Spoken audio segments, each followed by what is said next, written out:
Bugun biz sizlar bilan yurak kasalligini oldini olish va qanday qilib yurakni sog'lom saqlash haqida gaplashib o'tamiz. Bu uchun biz odatiy uy sharoitida 5 tavsiyani bajarsak yetarli. Bulardan birinchisi, eng asosiysi bu doimiy harakatda bo'lish.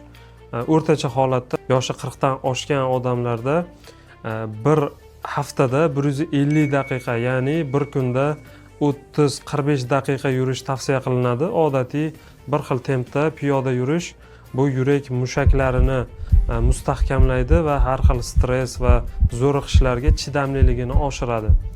Navbatdagisi bu sog'lom ovqatlanish. Sog'lom ovqatlanish bu ortiqcha yog'larsiz va shakarsiz ovqatlanish nazarda tutiladi.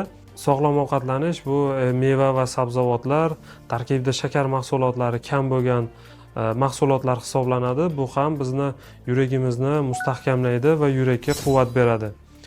Navbatdagisi bu doimiy qon bosimini o'lchash, ya'ni sog'lom odam 40 yoshdan oshgandan so'ng yilida 2 marta tibbiy tekshiruvlardan o'tishi, uy sharoitida esa qon bosimini doimiy o'lchashi tavsiya qilinadi.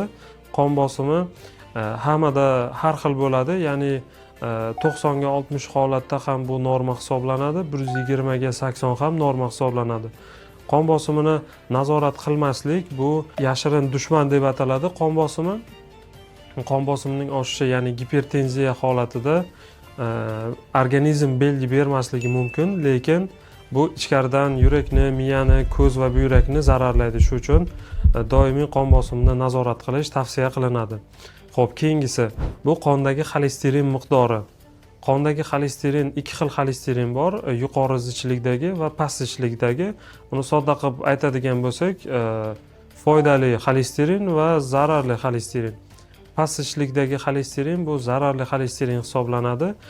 Kam harakatlik vaqtida, dieta qilmaslik vaqtida bu oshib ketadi va bu yurak qon tomir kasalliklari, insult xavfini 2-3 barobargacha oshiradi. Keyingisi bu doimiy vazn nazorati. Ya'ni biz bilmaymiz bu qanday hisoblanadi. Bu odatda tana vaznini bo'yiga 2 marta bo'lish orqali hisoblanadi. Uni quyidagi jadvalda keltirib o'tamiz. O'zingizga hisoblab ko'rishingiz mumkin. Ya'ni siz qaysi holatga to'g'ri kelasiz? Sizda semizlik, ortiqcha vazn bormi, yo'qmi?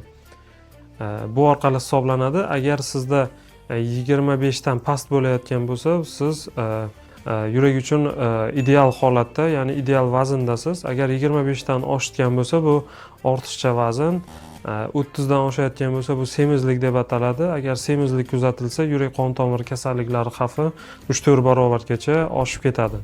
Ma'lumot foydali bo'lgan bo'lsa, like bosing, izohlarda fikringizni qoldiring.